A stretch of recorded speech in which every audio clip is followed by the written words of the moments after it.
Selamat berjumpa kembali, saudara-saudara sekalian. Topik kali ini adalah integrity of heart, skillfulness of hand. Saya dapat ini judul dari satu buku yang lama sekali, buku lama sekali. Dan ini saya jadikan moto untuk perusahaan kami. Ya, sampai ada orang menanya yang non-Kristen, Bapak berani pasang moto seperti ini? Saya bilang ya, kita berjalan sebaik mungkin, kita tidak sempurna, tapi kita menuju ke sini, ya. Dan ini yang mengawal semua orang kami yang bekerja di dalam perusahaan kami. Nah, ini saya dapatnya dari Mazmur 78 ayat 72, dari satu buku yang judulnya ya ini, Integrity of Heart, Skillfulness of Hand. Ia menggembalakan mereka dengan ketulusan hatinya dan menuntun mereka dengan kecakapan tangannya. Mazmur 78 ayat 72. Kita akan bahas topik kali ini yang pertama, integrity of heart. Nanti video yang berikutnya baru kita bahas skillfulness of hand. Ya, jadi video part 1 ini adalah mengenai ketulusan hati, integritas hidup kita. Ya, mari kita mulai. Daud dikatakan seorang yang berkenan di hatiku dan yang melakukan segala kehendakku. Ini Tuhan yang mengatakan. Yang hebatnya, Daud itu banyak berbuat kesalahan. Bahkan mau matinya aja dia mau balas dendam. Dikasih tahu ke anaknya si Salomo, suruh balas dendam. Banyak yang dia lakukan yang tidak baik. Ya, tetapi tetap karena anugerah Tuhan, bukan karena kekuatan kita sendiri, Tuhan berkata, seorang yang berkenan di hatiku dan yang melakukan segala kehendakku. Ya, ini juga good news buat kita, bahwa kalau kita mau benar di hadapan Tuhan menurut kebenaran kita sendiri, menurut perbuatan kita, semua itu bagaikan kain kotor di hadapan Tuhan. Ya, di Kisah Rasul 13 ayat 22, seorang yang berkenan di hatiku dan yang melakukan segala kehendakku.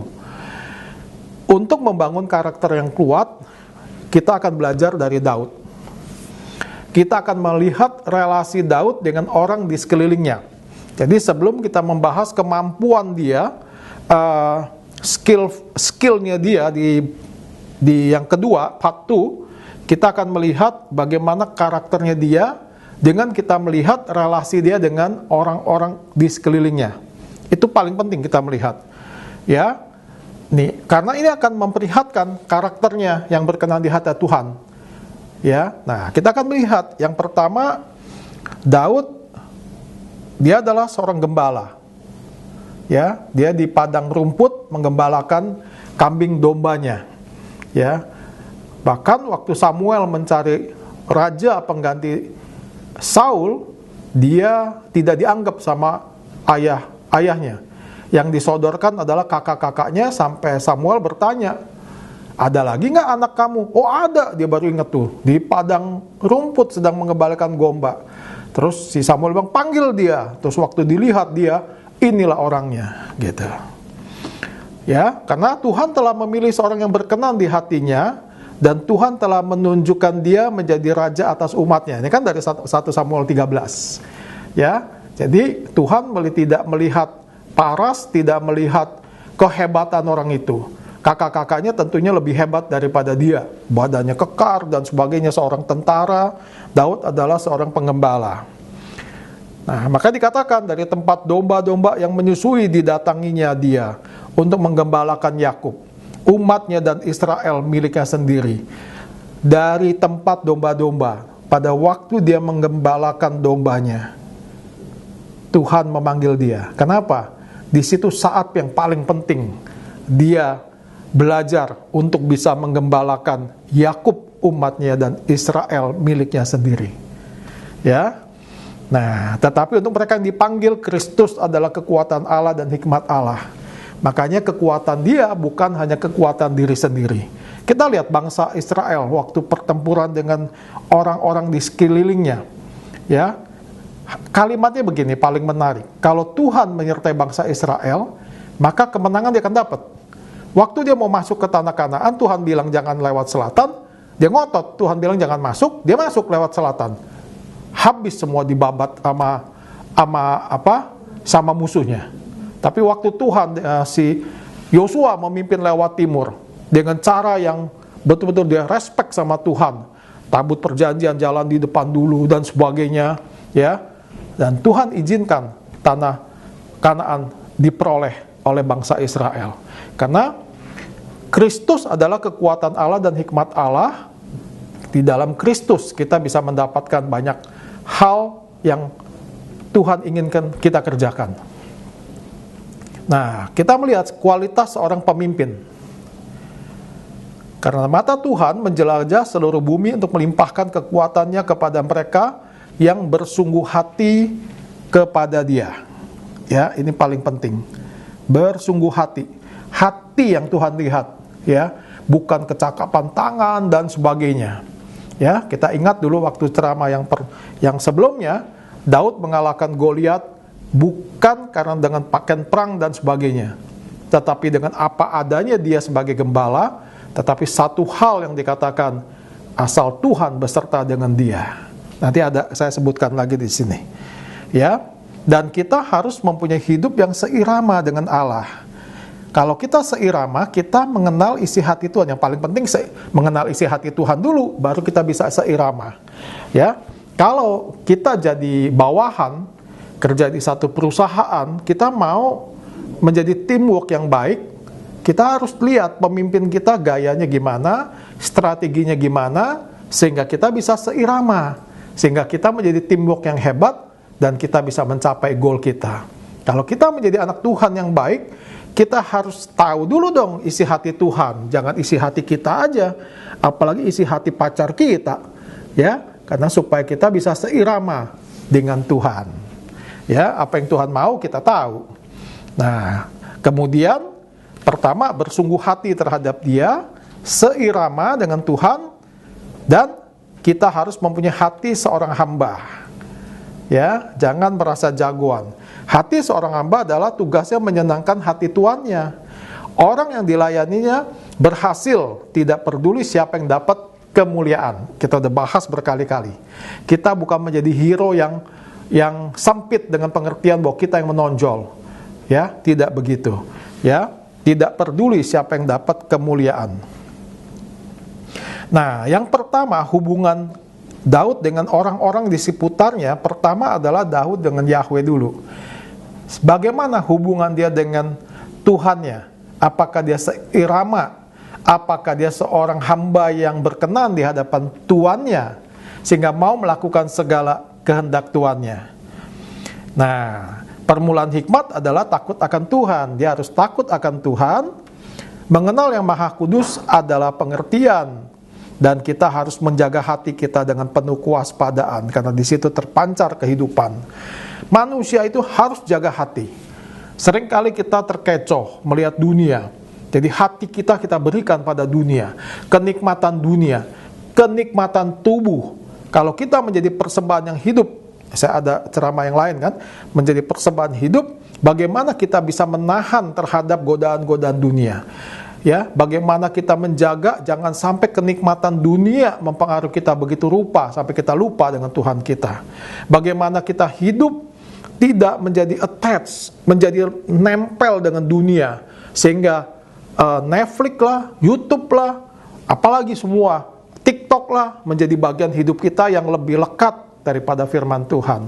Ini betul-betul serius saya katakan, karena ini zaman adalah menurut saya seperti di Alkitab, semua orang berbuat menurut semaunya sendiri. Ya, ini zaman orang yang punya otonomi terhadap dirinya. Itu banyak sekali sekarang, sehingga pemerintah pun tidak bisa melarang rakyatnya nggak mau pakai masker, nggak mau divaksin lah, nggak pakai masker lah di seluruh dunia. Sampai pemerintah bilang, kalau lu mau ke sini, lu mesti pakai masker. Kalau itu pun dia lawan, begitu. Ya, karena takut akan Tuhan itu adalah poros. Kalau kita tahu poros kita, ya, kita tahu poros kita nggak akan digoyangkan oleh berbagai hal. Nah, tapi kalau kita poros kita nggak jelas, kayak roda, itunya porosnya nggak benar atau kendor, bluk, lepas nanti, mental dia mobil itu ban mobilnya. Nah, itu kan berbahaya, karena poros ini penting sekali. Ya, takut akan Tuhan itu fondasi atau poros hidup kita. Kalau kita nggak menaruh fondasi hidup kita, poros kita di dalam takut akan Tuhan, ya berarti kita memberikan kepada orang lain, kepada roh-roh lain mungkin, ya. Nah, makanya kalau dia mengenal, tadi yang saya ceritakan, kalau dia mengenal Yahweh-nya, dia nggak takut. Orang lain takut sama Goliat tuh, ngeliat badannya gede, pedangnya besar, semua takut. Dia datang ke situ tuh cuma suruh bawa makanan buat ayahnya, nyuruh dia tuh buat makanan kasih ke kakak-kakaknya lagi perang. Nah, kakaknya lihat dia, diomelin dia. Terus dia berani ngomong sama si Saul yang raja.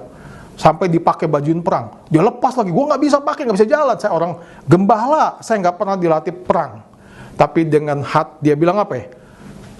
Atas nama Tuhan semesta alam, Allah segala barisan Israel yang kau tantang itu, matilah si itu Goliat hanya dengan katepel atau dia umban itunya. Ini sebetulnya orang hidup Kristen ya, kita harus pegang begini. Di dunia nggak ada yang kamu bisa jadi, kita menjadi pegangan. Kita mau pakai orang penting, kita mendekat ke orang penting, kita mendekat orang yang punya kuasa, itu hanya semua sementara. Biar kita teduh hati kita di hadapan Tuhan. Kita taruh hati kita di tengah dunia yang gemuruh dengan COVID, sebentar lagi ada climate change, apalagi kita nggak tahu. Ini sebentar lagi ketegangan antara China dengan Amerika, ini akan pengaruhnya ke semua dunia. Sekarang perang vaksin. Jerman bilang kalau nggak divaksin Sinovac sama Sinovac nggak diakuin. Kalau lu nggak divaksinnya cuma Sinovac nggak boleh masuk Jerman. China bilang lagi, lu nggak divaksin Sinovac, lu jangan masuk ke China. Ini dulu globalisasi. Wah, diagung-agungan berpuluh-puluh tahun. Sekarang globalisasi mulai tidak laku lagi. Semua masuk ke lokal lagi.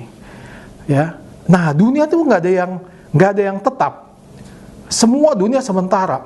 Semua sistem apapun nggak ada yang bisa selamanya. Globalisasi itu didengung-dengungkan luar biasa.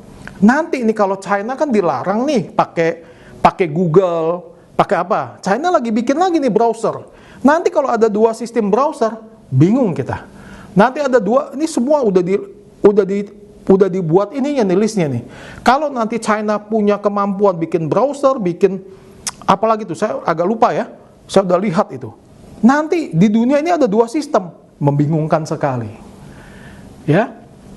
Jadi kalau kita hidup menaruh harapan kita di dunia ini, itu seperti menaruh fondasi kita di pasir.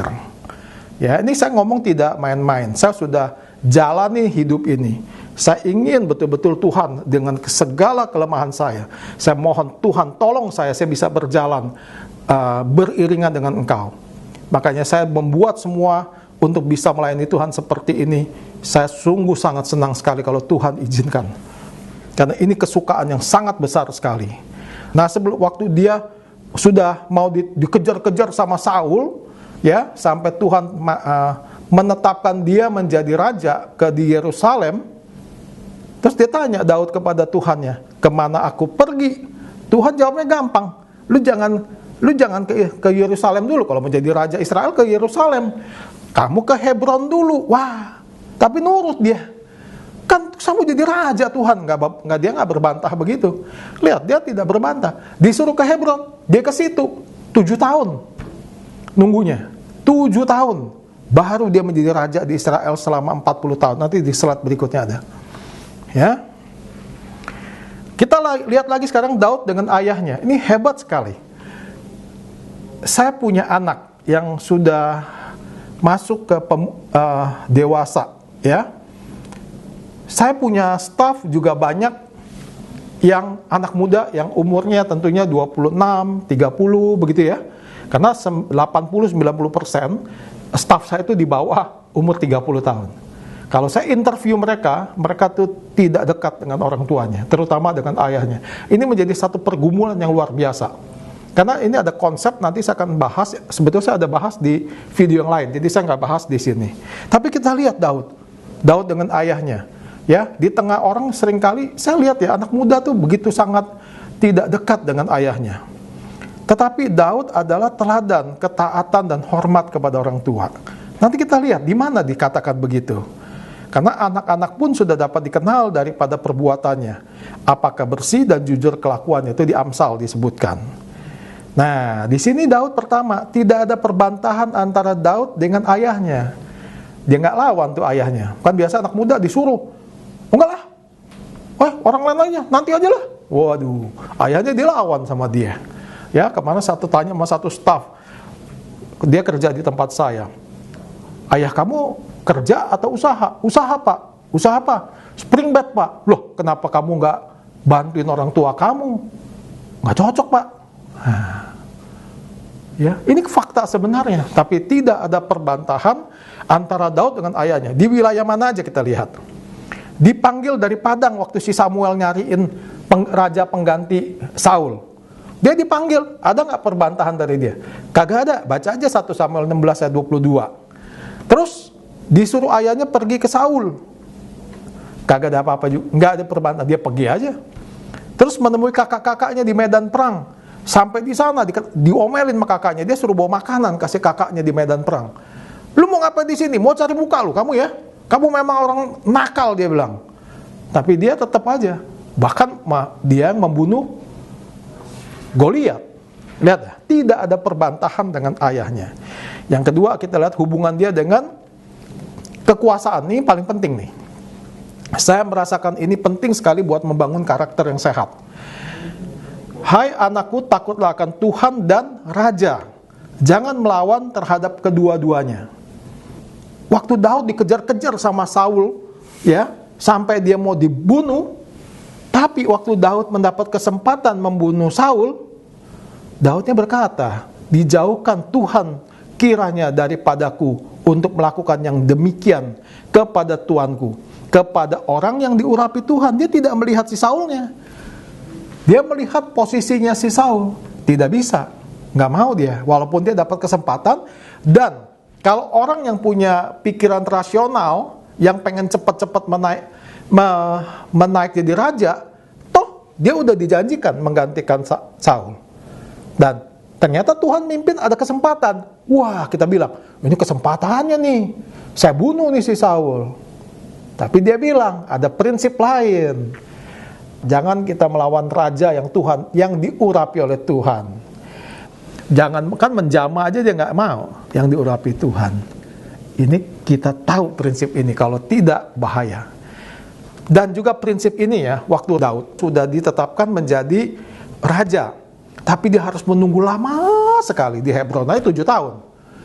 Artinya apa? Ya, kita punya prinsip, kalau belum waktunya diambil, jangan diambil walaupun itu di depan kita.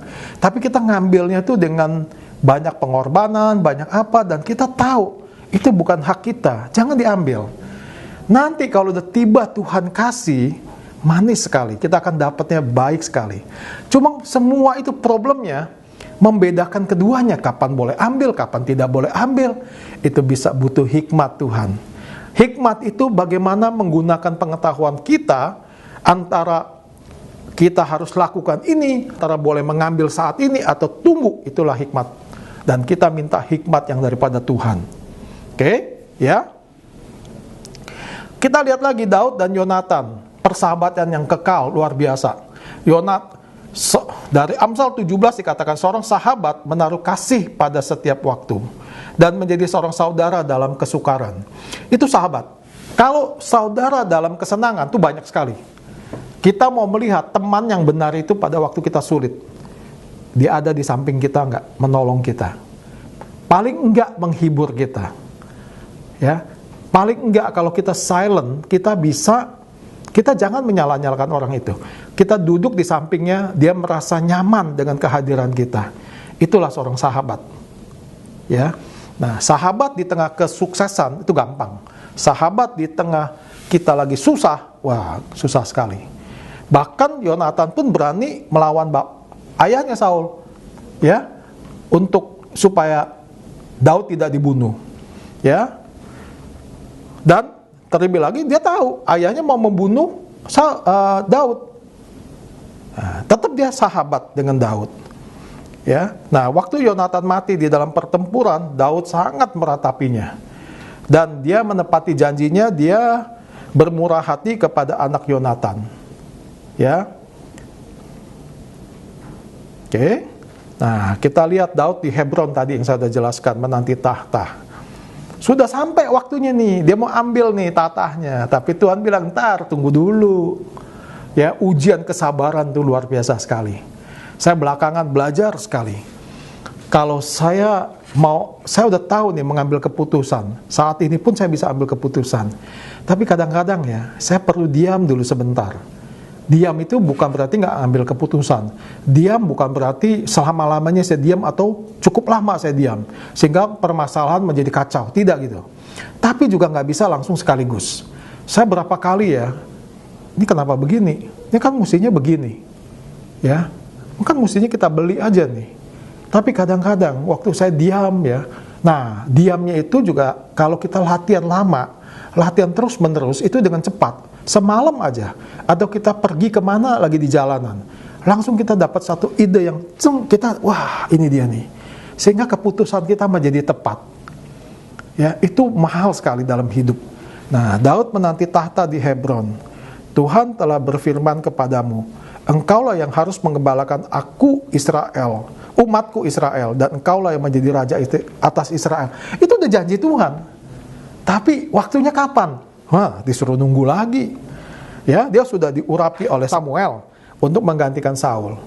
Kemudian dia menanti sampai pintu dibuka, nggak usah dia bunuh sendiri si Saul. Saulnya mati di waktu peperangan. Jadi bukan tangan dia yang membunuh, karena Tuhan bilang belum waktunya, tunggu aja dulu. Nah, membedakan keduanya butuh discernment. Discernment itu datangnya dari Tuhan. Kalau discernment menurut diri sendiri, egonya muncul banyak. Ya, nah dia menanti 7 tahun tuh. Sampai baca ini ya, saya bingung sekali, gila nunggu. Ya, 7 tahun nunggu. Sehingga dia menjadi 40 tahun menjadi raja di Yerusalem. Satu lagi, saya nggak masukin ke sini. Daud dengan Abigail. Ya, waktu Daud mau minta makanan, karena untuk ininya mengutus anak buahnya meminta makanan ke Nabal, orang yang kaya. Ya, nah sering kali ya orang tuh Tuhan pakai berbagai cara untuk mencegah kita berbuat dosa. Cuma peka nggak kita di situ? Ya, kadang-kadang kita terlalu bebal. Waktu dia mau minta makanan sama Nabal, Nabalnya nggak kasih. Ya, terus Daud mau membunuh Nabal nih.